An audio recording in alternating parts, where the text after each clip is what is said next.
So, I have a major announcement you do not want to miss. So, today we're doing things a little different. I got our producer, Harper. So, Harper's been in the control room for the past 3 episodes. But our producer, Harper's here. And little known fact, or maybe not a little known fact, to those who know, you know. Harper was actually one of the producers on the Wendy Williams show. So it was super important doing this Wendy Williams recap to have him, his voice, and his stories here today. So how you doing? You do it. That feels nostalgic. It does. Man, how are you feeling before we get into the recap? I am. I am just excited to be able to kind of share my experience with Wendy because the woman's amazing. Her story's amazing. And I actually, you might be surprised, but I'm a fan of the documentary, the docuseries, and I can kind of lay that out as we kind of get into the podcast. All right. Okay. Well, I'm interested because obviously Wendy Williams is an absolute icon and a legend.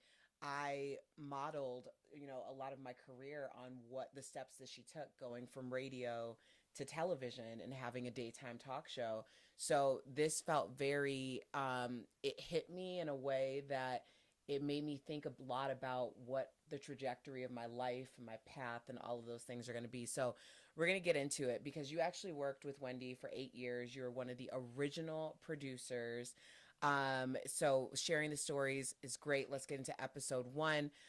All right. During the first episode, we get a glimpse into how Wells Fargo and the Supreme Court of New York's decision to freeze her account and force Wendy into guardianship is affecting her. Now, this was back in May of 2020.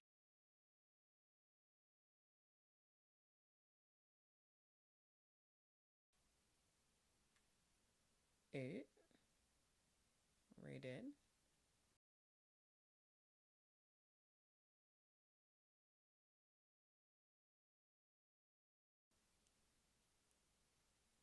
All right. Well, pick it up. Say sorry for technical difficulties. Oh, sorry. We're having technical difficulties. Um, Oh, okay. We're back on. Did we had some technical difficulties? All right. We're on Harper right now. He's like, what just happened? So I was talking about episode 1. There was the divorce from Kevin. She became an empty nester, the pandemic, and the death of her mother, Shirley. What can you add to the context of how significant those losses were for Wendy? Well, I think that that's pivotal in what we're experiencing in the docuseries is that kind of sets up the whole kind of playing field for what people are talking about right now. But leading up to that, I can tell you that I remember prior to leaving Wendy's, one of the reasons why I left Wendy was a contract negotiation that didn't really kind of end the way it needed to for me to kind of stay there longer. But the reason why it was kind of an easy exit for me to make was Wendy told me herself that she had planned on leaving the show and retiring in 10 years. Okay. And so the fact that the show went to season 13 speaks to the kind of the level of a hard worker she is. I felt like she was exhausted when she told me that. Yeah. And this was season 8. During my exit, she was saying that in the next year or two, just so you know, this is a wrap. Yeah. And so she was exhausted.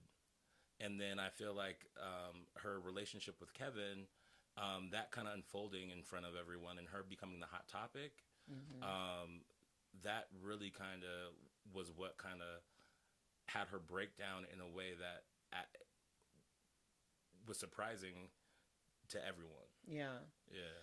I mean, I don't know Wendy. I've never met her, but I do understand the strength and tenacity that it takes to get to that level because I understand the strength and tenacity that it took to get me to the level that I'm at, which is nowhere near where she is. So the idea of holding or carrying a show for 8 seasons on your back, on a daily Total show. of 13, yeah. Right, is a lot. I mean, I'm exhausted and I'm in an ensemble, we've had 7 seasons at this point. So there are times when I'm like, how much longer am I going to be able to do this? What was the nature of her relationship with Big Kevin at that point? Everything was always presented in a way that you really couldn't question much. And the most revealing thing about the docuseries that kind of that really supports Kevin's case is that he was a ride or die for Wendy. Whether or not he kind of handled business in a way that was more street than professional was always in question. And that probably carried over into his marriage, to where it's like Wendy was an oxymoron.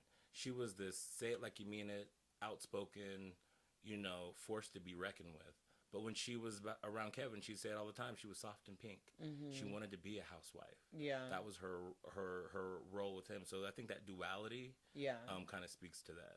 I watched the first Lifetime docuseries, and they kind of paint that picture, spell out that she was looking for a protector, somebody, and she was attracted to that street sensibility with Kevin, but Kevin also played a very active role at the show as well. Yeah. So, I mean, it's also complex. You know what I'm saying?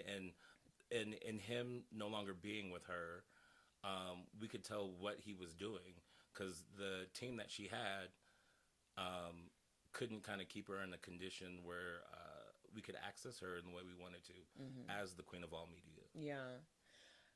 Do you think that Will Selby, who was at that point, I'm not sure if he still is, but was Wendy's manager at that point in the docuseries, whereas Wendy Williams was kind of a surrogate for Big Kevin? Totally. Because he seems like a random square peg in a round hole. Not the manager you would expect to have for a celebrity of that level. Right. Because he was her jeweler. Yes. And basically her party friend. According to the documentary. Yeah. Right. Yeah. I like that really took me aback to see that transition, or the way that he speaks for her. It made me remember the first docuseries about her relationship with Big Kevin, to think like, okay, well, I'm looking for somebody to fill that role. But there was also like history and context and all of these other things with Big Kevin that Will seems to be scrambling to try to fit in. Do you feel like obviously a lot of people are saying, and it looks quite obvious, that he is being opportunistic, but do you think that there's any good intention there in terms of Wendy's? Oh, definitely. Him kind of being the advocate for little Kevin, and Wanda, her sister, not wanting her to drink and trying to kind of regulate some of those behaviors. Did you wait? I have to stop you, because I felt like the not wanting her to drink was for the cameras. I felt like when the cameras weren't there, he wasn't really on her like that, because it might have been played up, but at least it was played up for the cameras. There was some level of protection there, to where even if it was just a save face, that there was some level. And even with Kevin, I think it's possible to love somebody and care about somebody and still want their bag at the same time. That makes it super complicated, because like my feeling was the way that I, just using context clues with the entire docuseries, like when you like, and we'll get into this later, but there was a point where there's actually several points where he's trying to get her a virgin drink or make sure that no one sends her alcohol. But the truth is, the reason why she's in New York and not in Florida, in my opinion, based on the documentary, is that in Florida, she's not able to do whatever she wants to do. In New York, she can. So how is it possible that Will's so on top of these things and not allowing her to drink, but she's fully comfortable being there and allowing him in that space? So I felt like it was almost like they were he was telling on himself a little bit. Oh yeah. There was, like I said, wanting to have a position like a management position and make the kind of money that managers make is one thing, but then also trying to kind of have somebody well enough to capitalize off of them is another thing too. Yeah, but it's a super dangerous duality for somebody in her situation right now. So, gosh, I mean, is there anything that surprised you about her physical state? I would say that, like, she was such a sharp and fast and witty and funny person. I got very little of that at all. Like, there might have been one or two times in the documentary, I'm trying to think, where I felt like she was laughing at her own jokes, that she understood her own jokes, that this playful person that people grown to love was actually there. And I think you kind of even brought it up at one point, that you kind of caught this essence of who she was once was. Yeah, there's lots of glimpses. Yeah. Well, at one point, the interviewer asked her how she felt about becoming the hot topic, which you mentioned, with all the headlines. And Wendy responds was gorgeous, sexy, and fabulous. And at this point, there were very few signs of her health-related issues when she was talking. But then, other than that, she opens up about her lymphedema and she shows her feet, which a lot of people talked about how out of character that was for her. And although the cameras were present to capture promo video for the podcast, the interviewer asked if she still has any addiction issues. Now, Wendy admits to enjoying vodka, and she calls out her sister Wanda for any concern about her drinking. And the interviewer asked about her doctor's appointment, and Wendy points out that she does not need a therapist, although her heated response revealed her fragile emotional state and what the various doctors were likely assessing about her current dementia diagnosis. So the interviewer also asked Wendy why she had to go to a wellness center, and Wendy says she doesn't know why, but Will and her guardian made her. When they're talking about the guardianship, and Will seems to be beholden or feels some type of responsibility to the guardianship, a part of that has to do with if she doesn't pass certain checkpoints or do certain things, then I felt like he was scared about his role in her life. We have to remember that this was all being shot under the pretense of it being a podcast, right? Somehow. Which is super strange. And so, why is this interviewer constantly asking her about addiction, her health, all these things? Because they want this on tape. And like I said, I'll get to why I kind of support the docuseries. A lot of people are against it. I'm not. Wendy, and it's not even from this space of karma. It's more so the idea of, I feel like Wendy was on the front line of the Amy Winehouses, the Whitney Houstons, the Amanda Bynes, trying to expose the people in their camp that allowed them to get to this state. And this is what this documentary actually did, is what Wendy was doing all along on her talk show, was calling out, you have this amazing singer, Amy Winehouse. People are rooting for her. Why isn't she making a comeback? That is such an interesting perspective, because I think a lot of people are looking at it or looked at it like she was exposing people for her own gain, like she was calling people out when they were vulnerable. But you're looking at it through the lens of she was looking at the team and the people around saying, why aren't you doing anything like, about can you this? believe I got Whitney Houston on the phone and she sounds like this? Are you guys hearing or what I'm hearing? Are you guys experiencing what I'm like experiencing? to her camp? Yeah, exactly. Or to the viewers, to the audience. She's talking to the audience saying that, hey, I got this Whitney interview. And it's insane how this beloved artist is having this level of a conversation with me on the phone. So, like, how did Whitney get there? And now this docuseries is, how did Wendy get there? Wow. And so I feel like I really support the docuseries because it also kind of is telling the side of the family that's trying to break those yes men, or that circle that has her not doing as well as the fans want her to do, the people that are rooting for her want her to do. Right. I'm curious if you, because we talked about how this all the footage was supposed to be for a podcast. And then later, the production company came out and said that they were unaware of her dementia diagnosis when they were filming. Do you think that the production company had nefarious purposes from jump? Not nefarious. I think they wanted to be a part of the Wendy story, and being on brand, being messy, saying it like you mean it, exposing all the cracks, all that stuff that Wendy's for. I think that they were just running with whatever they could to have something. And I was thinking about it also in terms of like Michael Jackson with his This Is It. This Is It was a documentary that wasn't necessarily shot to be Michael Jackson's last big event. Right. It was supposed to be this tour. You know what I'm saying? And I felt like they were just trying to capture what they could while they had it because they saw it fading. Wow. Yeah, I went back and forth on it because there were times where I was like, I shouldn't be seeing this. Like, we shouldn't be seeing this.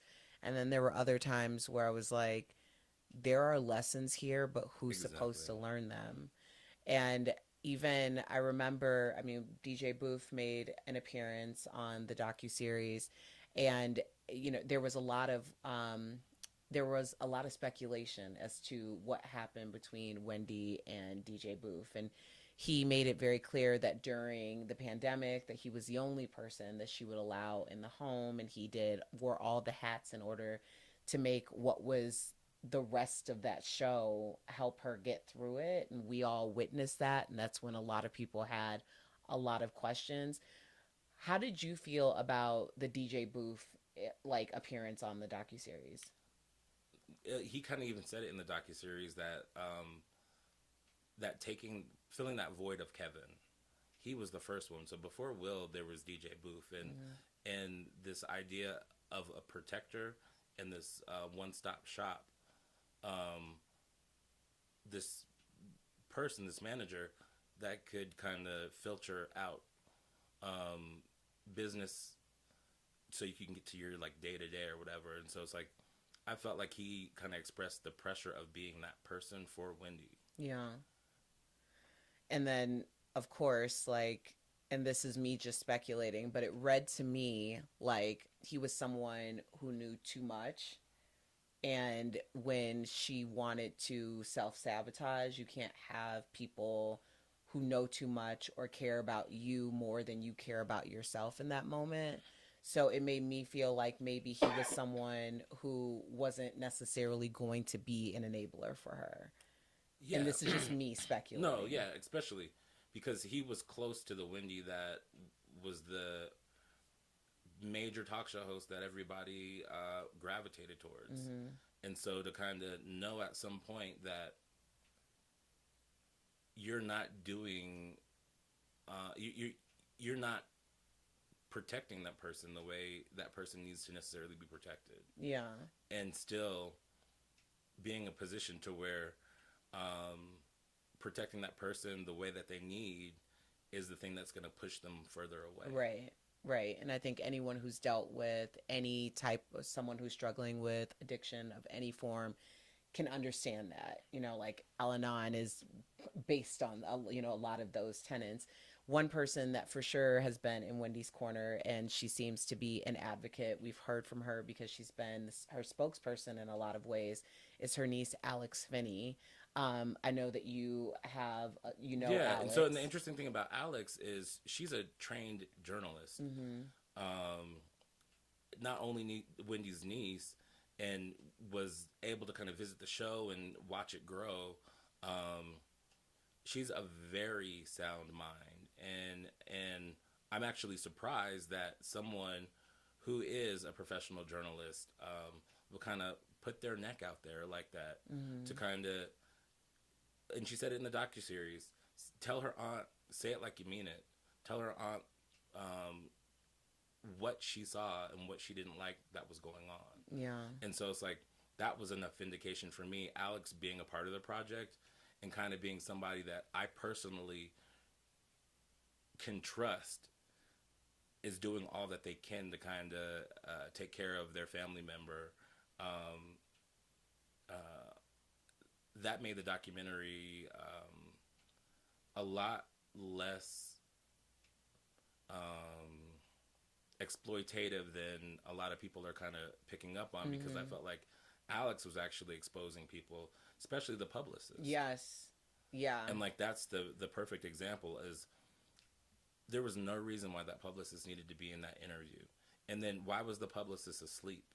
Why was she at groggy? her house? Why was she rubbing her nose in her face when she came, and then, you know, trying to shift what they were supposed to be talking about?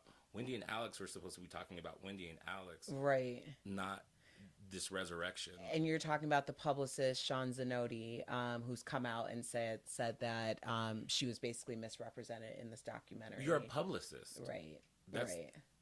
Irony.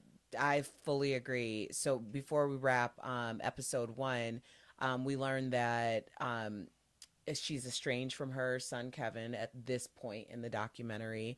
And of course, we know that Wendy made her last appearance on the Wendy Williams Show on July 16th, 2021. And the Wendy Williams Show ended on February of 2022. And apparently not to Wendy's knowledge. So that's when we get into episode 2. Wendy goes to Asbury Park, New Jersey, which is where she's from, for a podcast promo shoot. And she seems to be very disoriented, doesn't know where her childhood home is. Her brother shares his take on watching Wendy become an on-air personality. As a kid, they would play. She would be a reporter and interview him with her goodie brush, which honestly, that touched my spirit so much, because when I would play radio in my childhood home with my siblings, my brother and sister, so like I created these mic stands out of the hangers that you got from the dry cleaners. So, you know, the white rod, and I put all the white rods together with duct tape. And I took my karaoke, I had a karaoke microphone, and it had the little, you know, mic holder. And I created this in my bedroom, and I would interview my brothers and sisters. So I was like, man, like, you think of so many kids, because I know that that's the story of thousands of kids, you know, who wanted. It's my story. Yeah. I remember, and before even the internet and podcasts were a thing, I was talking with my sister and how we, I guess it might have been, we had a tape recorder, and we would record us interviewing our friends. Yeah. And we were trying to come up with a name for our little show or whatever, and it was I Have No Freaking Idea. And then I was like, man, Chanel, was that a podcast we were doing back in the day? Were we manifesting something? Mm-hmm. And for me to be a producer now, sitting here with you, doing this right now, kind of speaks to what little Harper was doing back in the day. It brought so much joy, because it reminded me of like sitting on my pink carpet.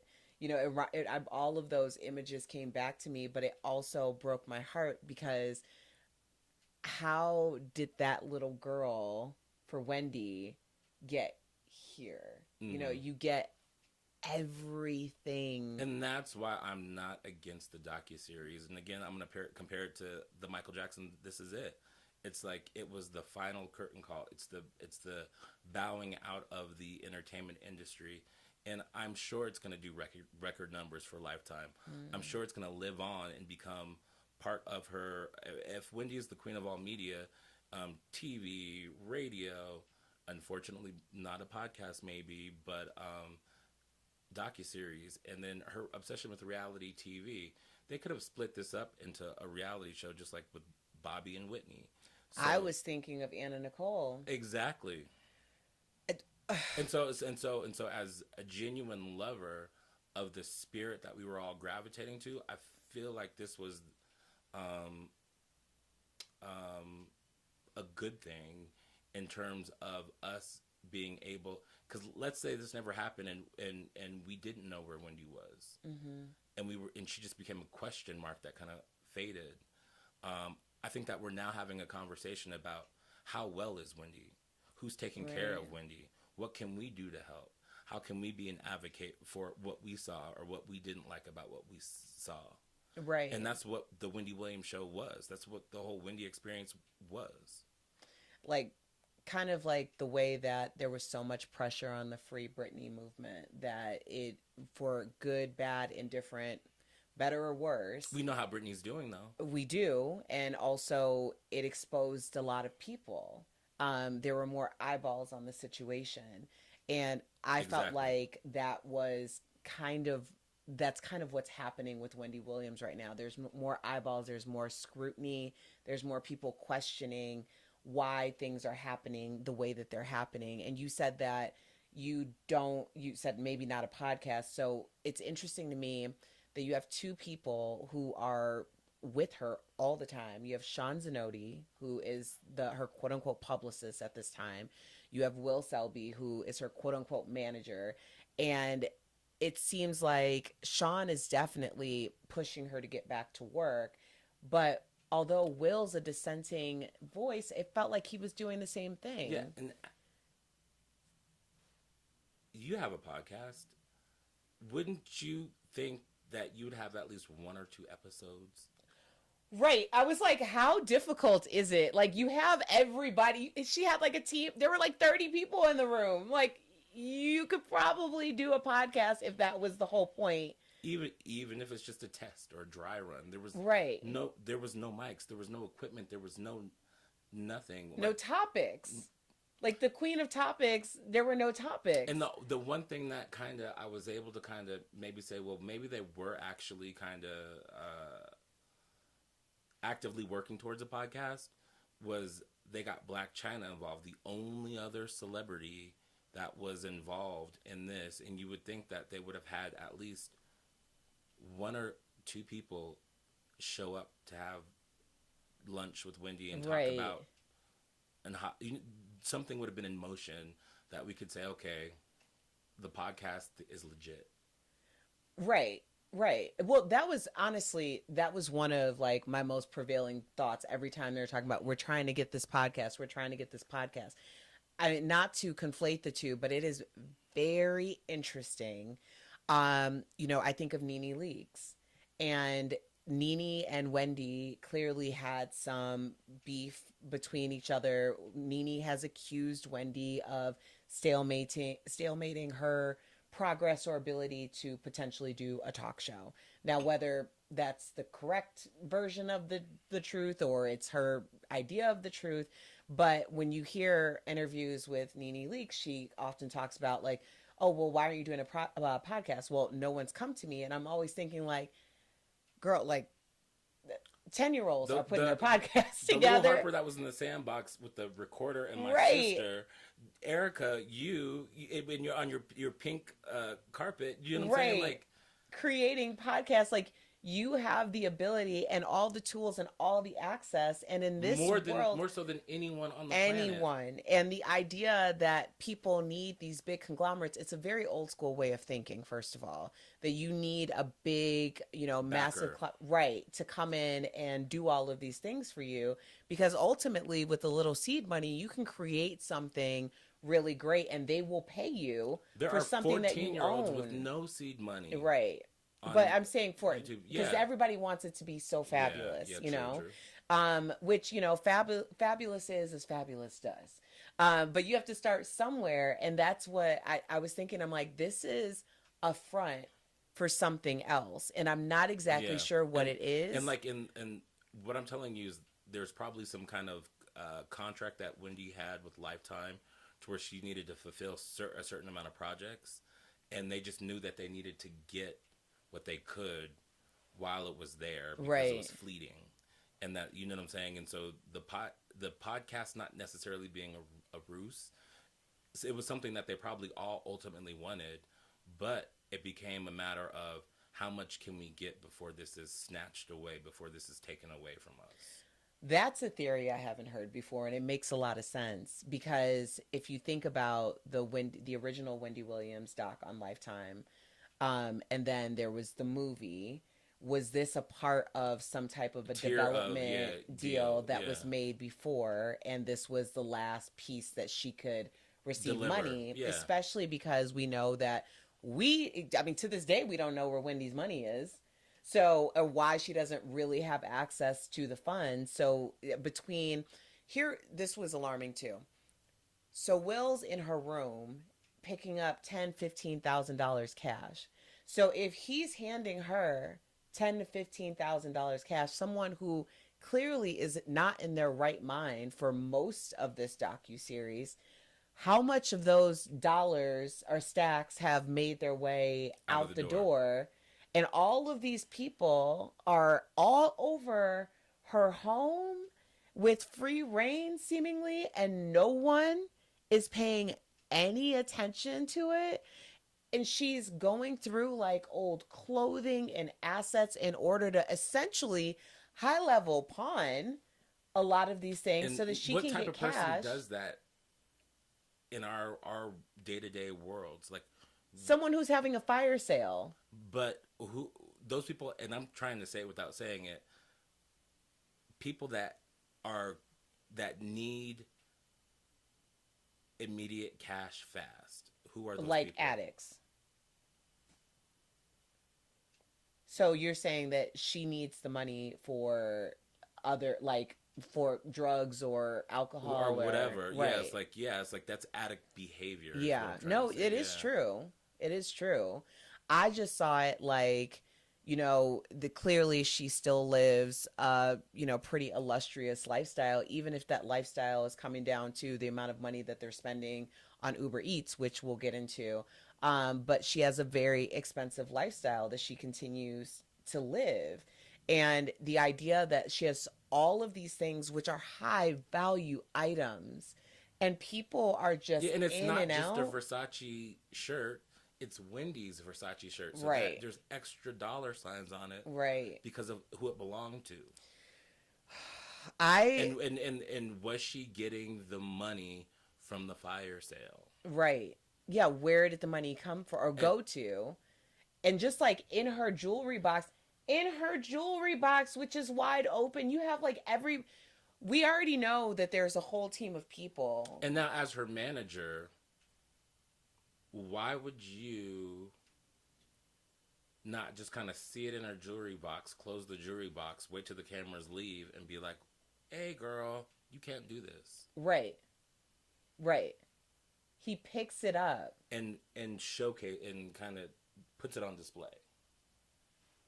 Which was also felt really crazy to me because I don't think anyone was questioning if Wendy would have $10,000 or $15,000 cash on her.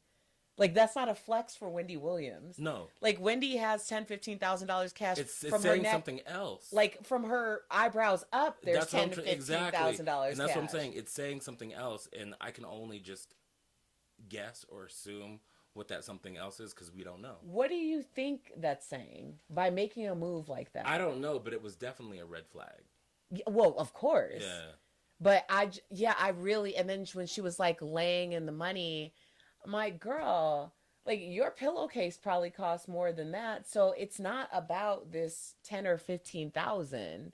And then we learn more about Kevin Jr., why he, Wendy breaks down. Clearly she loves her son. I mean, there's a lot of strain and there's a lot of history there. My grandmother suffered from dementia. And I think that like one of the things about this like hot, cold vibe that came up when anybody would bring up Kevin is like, it would be like a double talk type thing. Like, don't you talk about my son. I love him.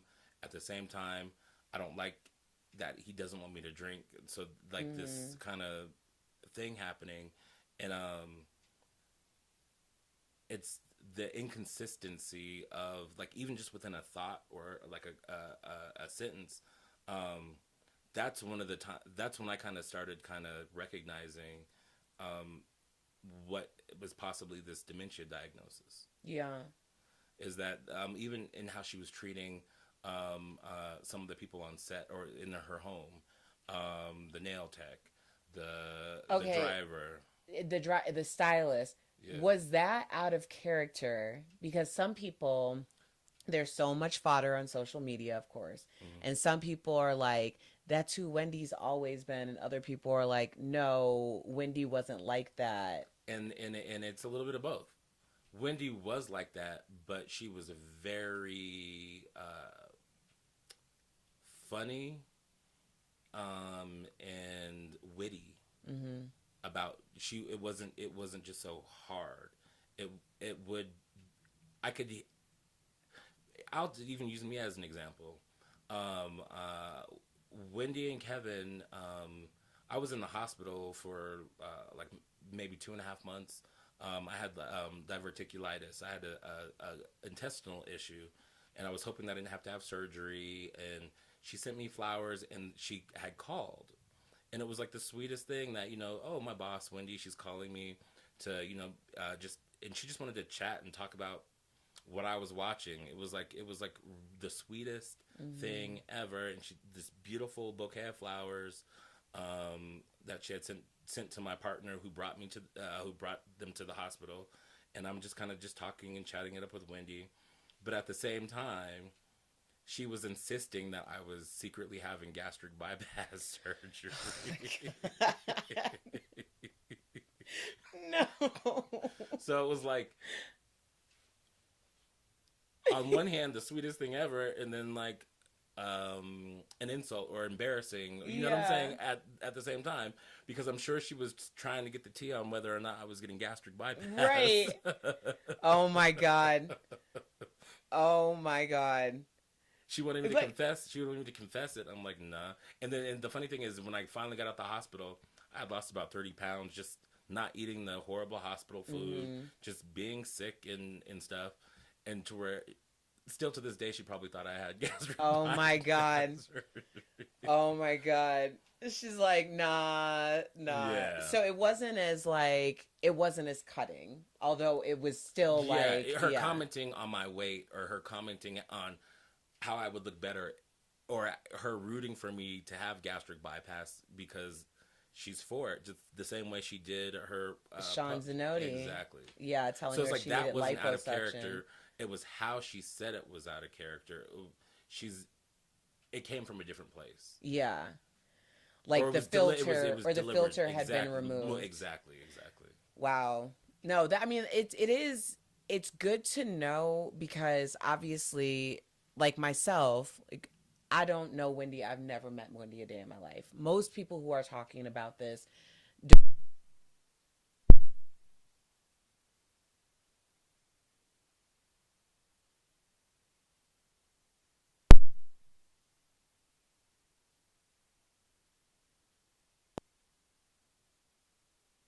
and what you're saying is, no, from personal experience, I can tell you it's not totally left field, but it is out of character. Yeah. The filter that made it palatable or made it on brand for Wendy was removed. Like it's because those are thoughts she probably always had, is you should have liposuction, but it wasn't.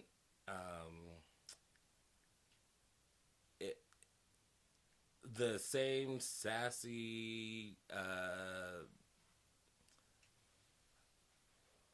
ways that she had on the Wendy, the same way she would treat guests on the show, I guess is what I'm trying to say, is like how she would go there. Yeah. And I think she was going there out of whatever that leads people that have dementia or Alzheimer's to be kind of aggressive and kind of controlling, and just kind of, kicking and screaming to be the people who they are. Yeah. It just wasn't landing the same way. It was hitting different. Right. It really was hitting different. I brought up her son, Kevin Jr., because we also hear about how her accounts were frozen with Wells Fargo, and a lot of people at the time were blaming Kevin Jr. because we knew that there had been some funds, some money that was spent, and he was the one that was being pinpointed. Now, in the documentary, they talk about that it was $100,000 in Uber Eats. His rent, which was something that Wendy was paying for, was $80,000. He was essentially accused of misappropriating $100,000. But I thought the nephew's point was interesting, that Kevin's birthday put it all party, into context, exactly. right, was $120,000. So I know $100,000 seems like a lot of money to most of us, but was this just something that? Yeah. So the bank calling out Kevin for misappropriating $100,000 is obscene because of the track record of the history, and I think the nephew really kind of did a good job in kind of putting that in perspective. Well, the episode wraps with Wendy circling her driver to go to a vape shop repeatedly. She's requesting a blue vape product, which she gets regularly. She doesn't recognize where she's at. And the thing that was haunting to me was like, she kept saying, just past the Wendy Williams show. And that was like she's been locked in this moment in time. In knowing, having a family member that has suffered from Alzheimer's, it was clear at that point that that's what was happening. Like, if the public headlines about her having dementia were never released, and I just saw that clip, my brain would have immediately went there from that one scene. Yeah. No, I understand what you mean by that. We get to episode 3. And I said, episode 3 actually started giving me a little bit of hope. She sounded and looked more like the old Wendy that we knew. And she seemed sad about the possibility of not being able to return to the spotlight. And so it's like, that moved me in that same way, in the fact that, like, you could tell that there was enough awareness about this dream of her kind of making a comeback. She was questioning it, and it made her sad. Yeah, I want to get a little bit more into Wendy's niece, Alex Finney, because we talked about her earlier. And I was like, oh, Alex don't play that. When Sean Zanotti tried to hug her, she was like, and then to get up and say, like, why is she here? I don't want to film with her. She wanted to make it so clear that, like, and Wendy in Mariah Carey voice, like, Wendy I don't know her. Yeah, I don't know her. So I found it interesting because on one hand, you're like, Alex is a journalist and she has an ability to speak to the world. But on the other hand, and a responsibility. Right. But on the other hand, this is her aunt, who she is clearly very protective of. And she doesn't want to get caught up in the shenanigans that she's spotting all around, because she didn't invite this woman in that she doesn't know. Like, right. We're filming. Why is she just popping up? And why are you like, she just interrupted me and my aunt. So, like, that was like a alarming for her probably. And then she comes out all disheveled, and she was asleep. Yeah. And she's rubbing her face, and it's like, did you not, like, you're just gonna jump in front of the cameras? Right. Like, these cameras go somewhere. And you're the publicist. Right. So it's like, the question marks were flying, and I'm glad Alex was there to kind of narrate what was going on and how it made me feel that what was going on. So it's like, she was saying it like she meant it. She was calling out what she saw. Mm-hmm. And shortly after that, Sean Zanotti, her quote-unquote publicist, ends up taking Wendy to LA, seemingly unbeknownst to anyone else. What did you make of that trip to LA, that she was supposedly there to have the meeting with NBC Universal about a possible new show? Why would you, in that state, without a manager, without a team to make sure that Wendy is putting, no pun intended, her best foot forward. Her, like, why wouldn't you want to? And then to be a publicist, and then you're trying to get her to be on an Oscars red carpet on the fly. Okay, that Oscar thing was, that was so crazy to me because one, it was sad that when she said, "Do you want to go to the Oscars?" So Sean asked Wendy, "Do you want to go to the Oscars this weekend?" And Wendy's response was, "What's the Oscars?" Which, and you're still going to bring her in front of executives and try to sell a show. Right. And then to say, "Oh, I don't know if we have like anything for you to wear." Hooker, this is the Oscars, okay? This is Wendy Williams. If you're a publicist and that was in the back of your brain, there's 3 dresses already steamed and hanging. There's a team. There are stylists. Like I said, I am not going to pretend like I am at the level of Wendy Williams, okay? I am not. But clearly. That just makes the point even. But, right. Like, when I go on red carpets, I have a hairstylist, I have my makeup artist, I have my stylist, I have my designer. For Wendy Williams. There are at least, when we were at NAACP last year, we had 15 people in my suite. 15 people. That's how many people it takes to get something like that done. The idea that she was just going to, pop into some store and get Wendy Williams, who has a very unique shape, fitted for the Oscars. I was like, woman, what are we talking about here? What are we talking about? That was like mind blowing. The other thing that really stuck out to me was the fact that she takes her to a restaurant where then she allows her to drink before her big meeting with NBC Universal. And she keeps saying, Wendy knows her limits. Wendy knows her limits. Girl, the only reason why you're there is because you are seemingly dumb as hell and an enabler to what? You thought that you were going to finesse NBC Universal into getting something for Wendy so you could get a percentage of it? Because that seemed like a whole like money grab situation. That was insanity. And where were they staying? Because that did not look like a Wendy Williams suite. I'm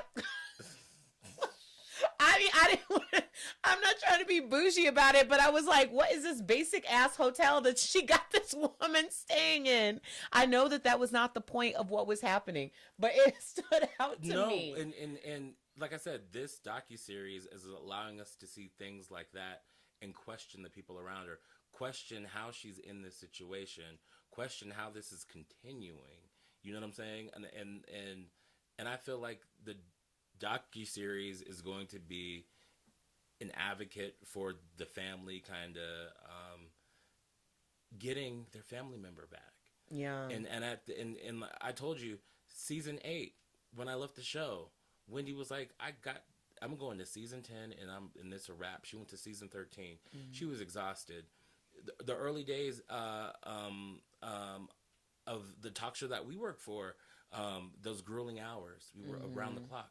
That was the Wendy Williams show all the time. She was exhausted. Everybody was exhausted. Yeah. And it was like, but it was doing so well and people wanted it and we were all proud of it. Yeah. And we were working off steam. You know what I'm saying? So to kind of go beyond that, just kind of shows the level of exhaustion that people really aren't talking about. I felt like Wendy was going to retire at season 10 and she was just going to be in a castle full of cats and champagne. You know what I'm saying? Yeah. There is a thing to knowing when it's your time, like when it's your time to like hang it up, when it's your time to, and you don't even necessarily have to hang it up, but to transition. Oprah is a good example. Right. Exactly. Like you don't have to actually be the one to be making the donuts every single day.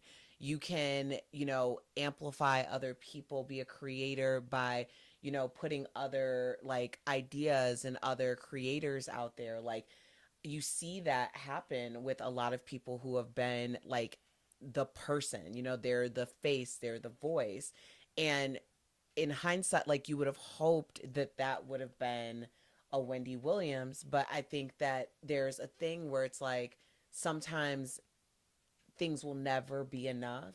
And that's where I'm saying, like, a lot of this documentary made me check myself too, just personally, because, I talk about, the comeback that is my podcast and is my brand was started because there was a major setback.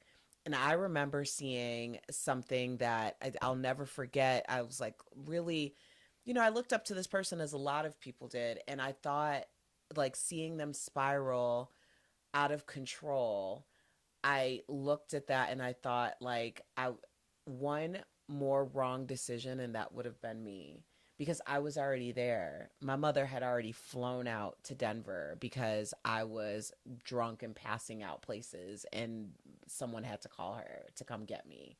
Like, I had already done that and spiraled out of control. Like, I had already woken up in an alley. Like, it was really bad for me. So the idea that, I look at Wendy Williams and I'm like, damn, like, what is it, or how does this, like, I know how it happens because I had a taste of how that happens. But also, when that happened to me, I had nothing.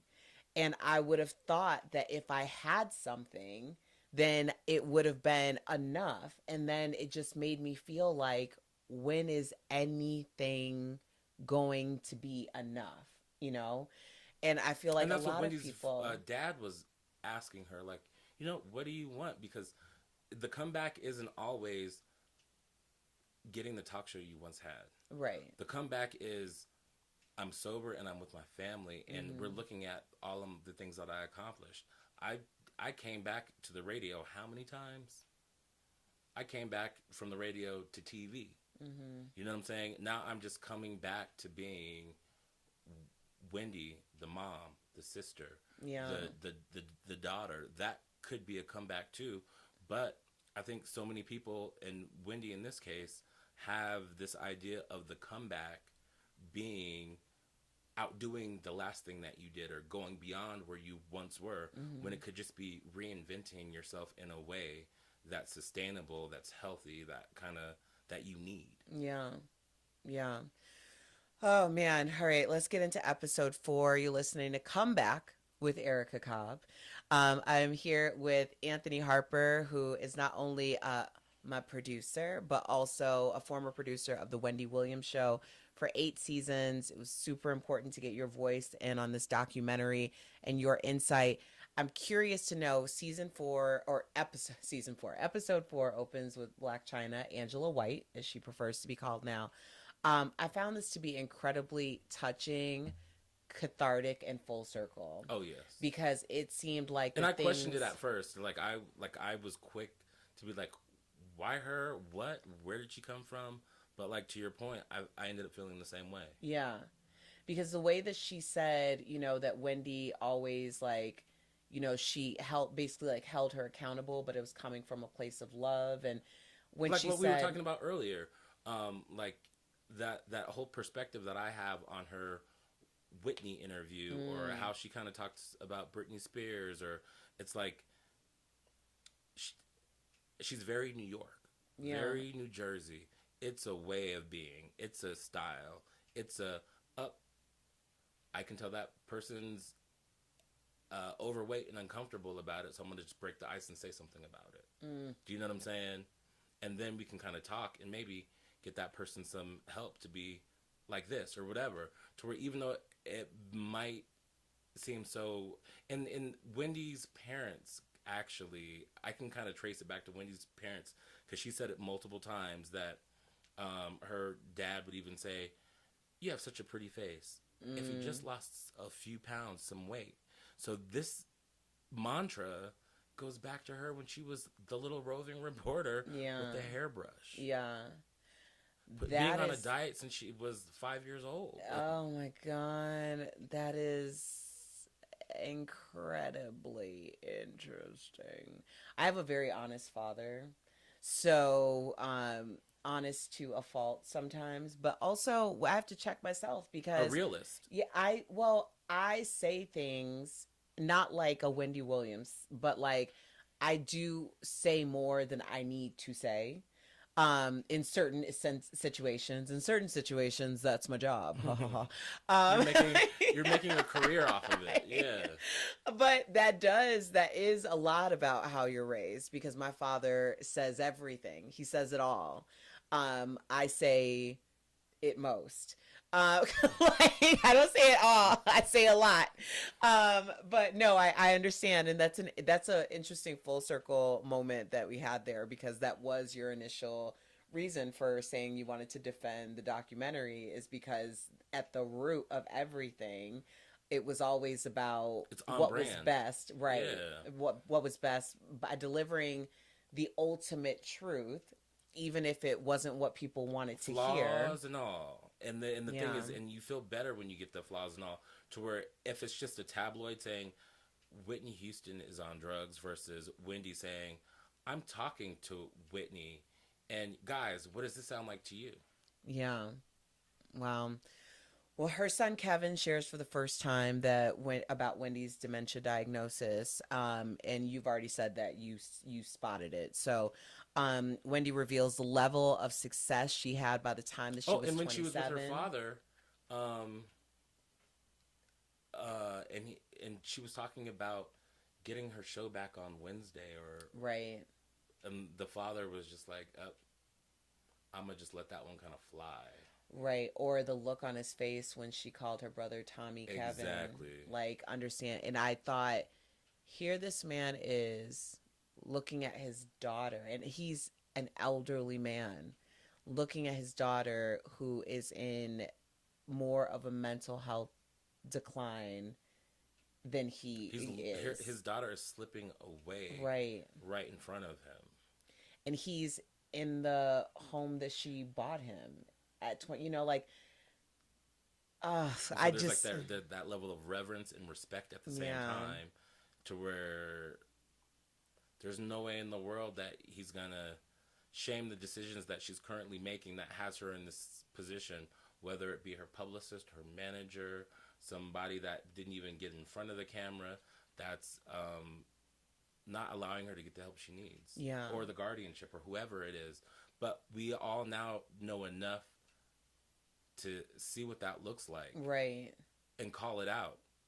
Right. What was your feeling about her nephew and her son Kevin Jr.? And do you feel, because they are adamant, and it really painted the picture that when she was living in Florida, when she was with them, that she was, healthy, and they had her on a path of recovery. Like what I was talking about, like that is what I feel her comeback should look like, and was looking like at one point in time. But since people know that Wendy is this beast when it comes to working and just pushing through, like when she fainted. Okay, I fainted, whatever caused the faint, let's not even talk about that, but I'm gonna get back out there and I'm gonna finish the show. Like, this hard worker that she is, and the money that comes with that, and that money that kind of trickles down to other people, and people wanting to kind of get her back out in front of the spotlight to kind of keep the train moving. Like, that's what they were kind of calling out, is that she worked so hard. Kevin said it, Kevin Jr. This woman's worked so hard. She don't have to work another day in her life. So, and I thought that's what she was telling me before I left the show, that I'm going to most people don't know, and I kid you not, I put this on everything. She's like, and when she whispered that into my ear, it was so random too, and that it just, like, it stuck with me, and it actually gave me the freedom to leave what for me, which was a bad situation. I can't speak for the other producers at the Wendy Williams show, but I'm sure that they could probably tell their own stories, but it had become toxic for me. Yeah. But at the same time, I was still kind of connected to that same pipeline of adrenaline, and fame. I mean, I would walk down the streets of New York. People wouldn't know my name, but they would know that I worked at the Wendy Williams show, and they say, "Yo, Wendy," as I'm walking down the street. You know what I'm saying? Like, I had to even kind of come up with a whole, like, and you know me, I'm kind of a laid back, shy, kind of low key person, right?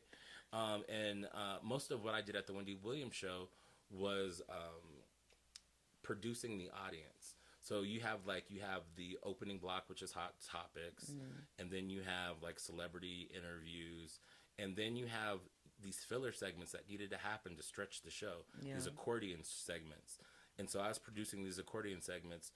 Ask Wendy. I was an Ask Wendy producer, where I'd have to go and meet the entire audience, see how their energy was affected by this one woman. They all came to see this one woman. They would get dressed up. They would be dressed to the nines, and ready to play and party. And those days when they didn't, as a producer, I had to go find the mom and daughter that were cute and be like, "Hey, I think that instead of getting a picture with Wendy today, I think that you should have a moment on camera with Wendy today, because I needed somebody for Ask Wendy, because they needed a filler segment. They needed to stretch something." And the mom and daughter would be like, "Well, we have nothing to ask Wendy." And I'd be like, "Well,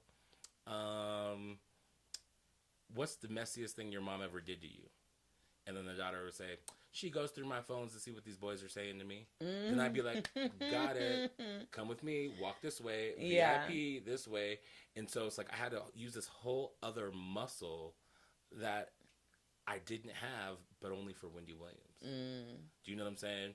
I'd be out in the morning in the streets kind of scouting people, because we, like, another accordion segment was Eye Candy of the Day. And I'd have to go find an audience member that had a look with the story. You know what I'm saying? And then get them to tell the story live on TV without fumbling through it, plugging their rap album or whatever it is. Do you know what I'm saying? And vetting them and doing this stuff. And then just while I'm on it, some of the original segments that I brought to the show, Celebrity Lookalikes was one of those segments. And like, these were all throwaway segments, but it was really her bread and butter, because there was at one point a time where no celebrities wanted to come on the Wendy Williams show when we first started. I started day one, 6 weeks. I started before the 6-week sneak peek. I was the executive assistant to the original executive producer. I was running around Manhattan looking at resumes and helping them go through resumes, buying disco balls for the set in Chinatown and putting them up. And so I'm watching the show grow as I'm going through these resumes and hoping that I can secure a job as a AP or a PA or something, and get my foot in as I'm kind of the right hand for Rob Dauber, the original executive producer.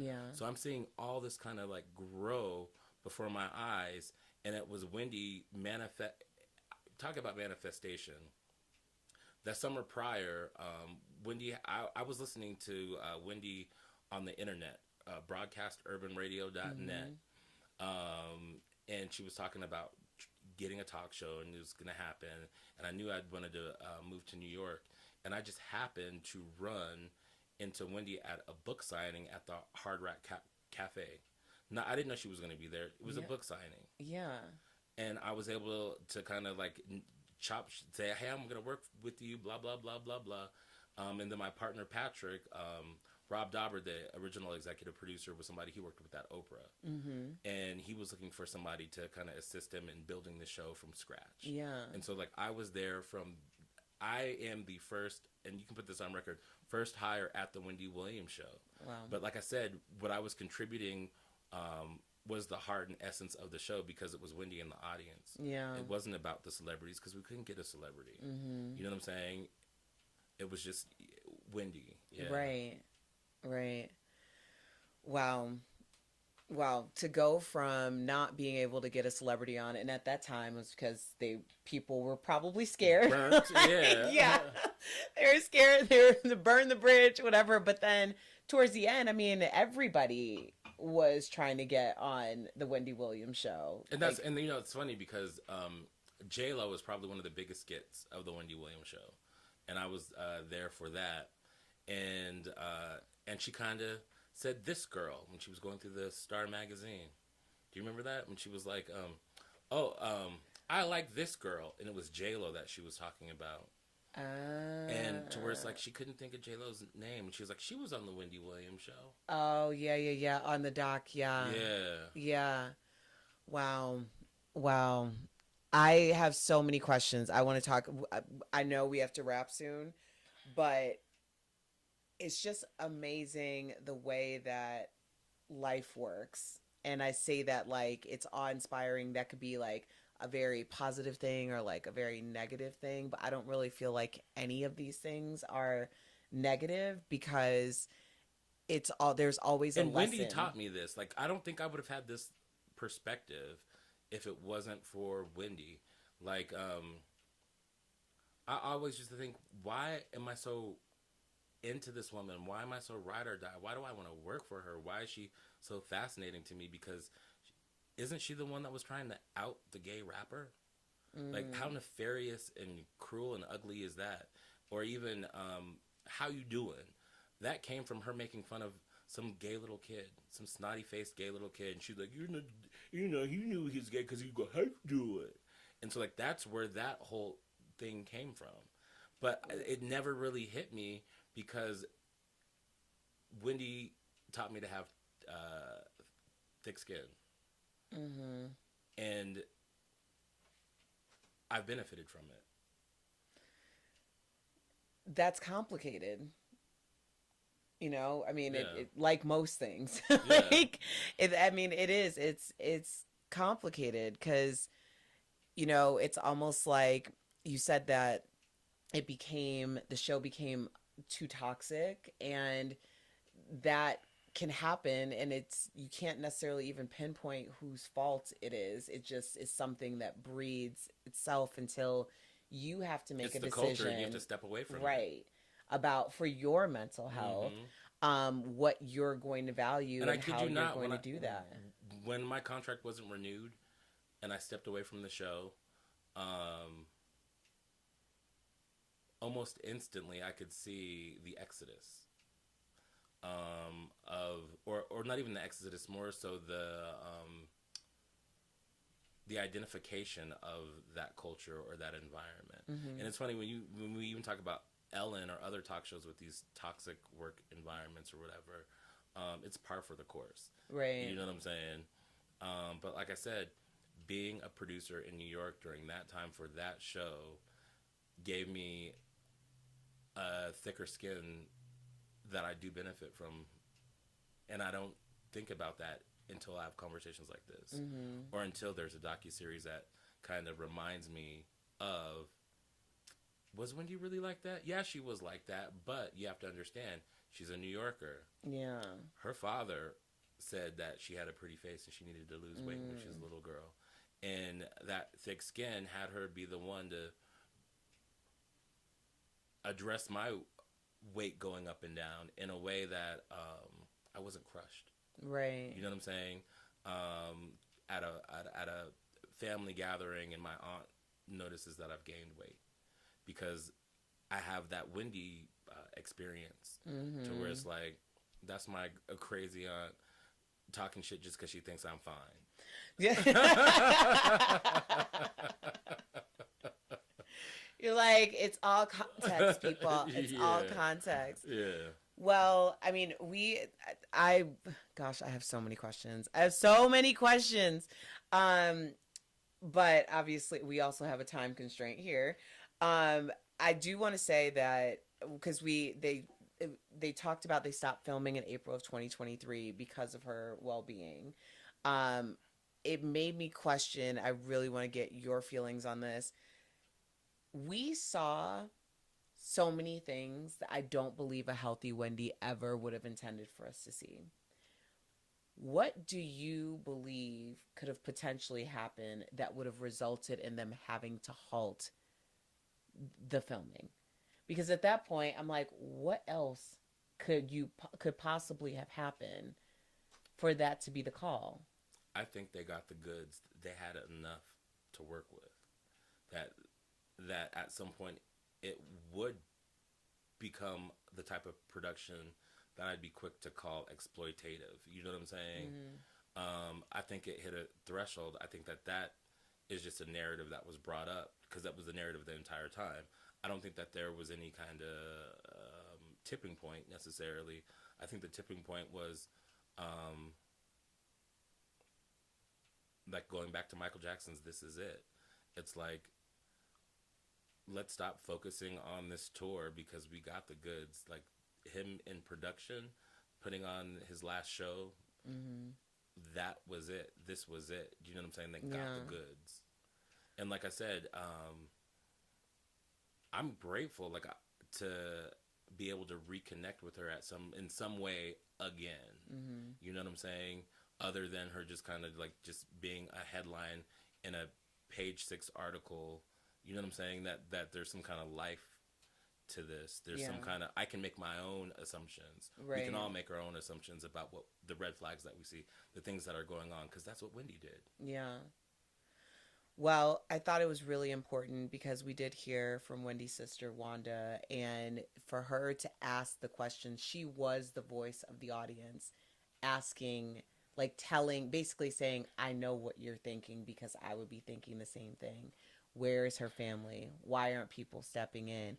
And when you hear from Diane Dimon, who has an entire book about how the system is broken when it comes to the professional guardianships, we see, the most famous cases with Britney Spears, but most people aren't in a situation, aren't a Britney Spears, but they are suffering in silence because the advocacy isn't there. And I think part 4 was so important because it turned the sentiment around that Wendy has not been abandoned. There are plenty of people around who want Wendy well, and they are there to help her on that journey.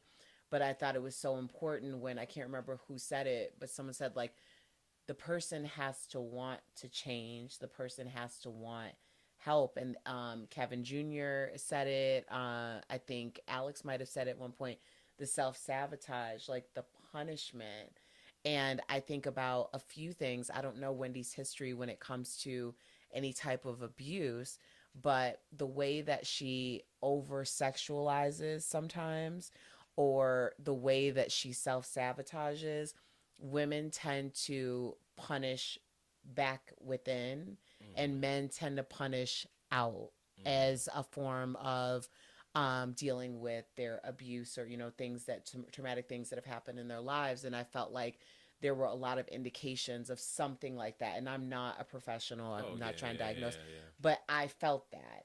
So I thought it was really important to hear from Wanda, and also hear that for months at the point of the end of the filming that Wendy was in a facility, that she had been the healthiest and most coherent that they had heard from her in a long time. And now I'm wondering if we are going to at least get to see Wendy in a public way and what that would look like. What are your thoughts on that? I'm all for Wendy, and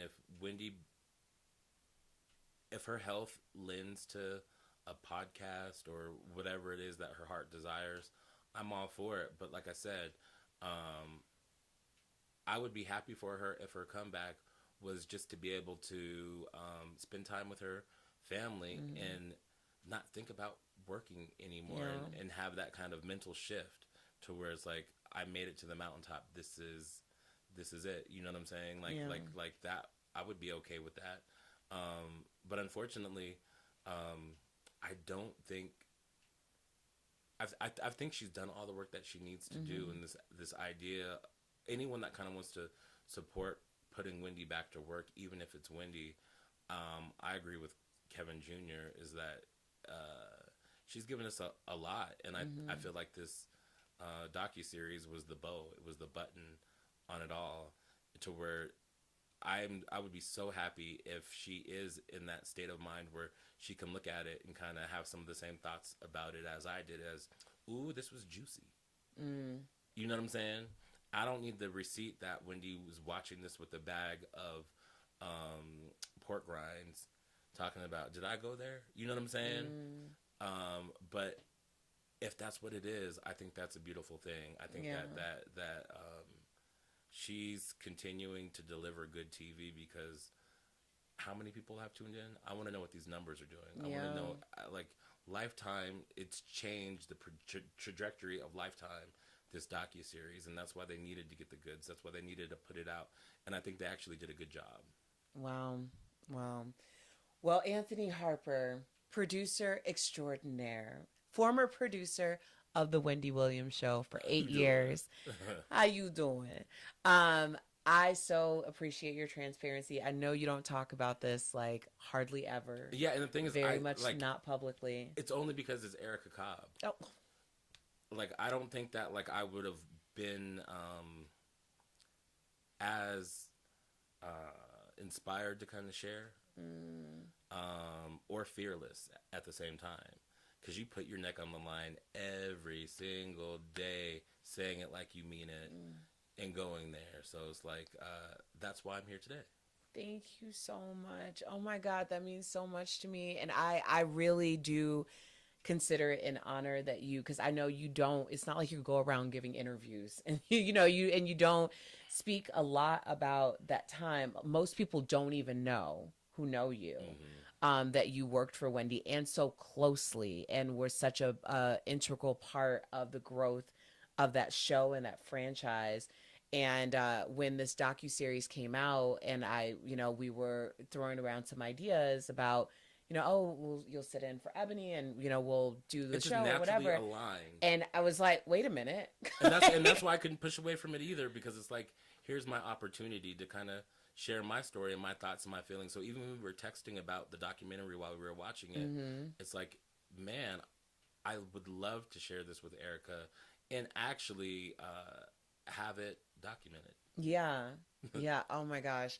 Well, I appreciate it. I know my comeback community, y'all appreciate it. Harper is always here, so make sure you hit us up.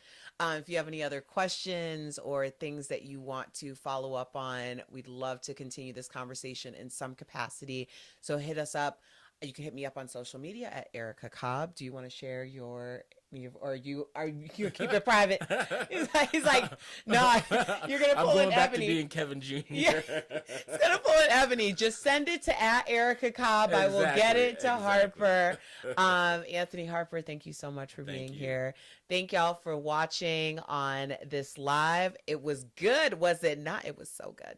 And for all of you on the podcast, as always, you can follow up on more on my online home, comeback.tv. Share your thoughts.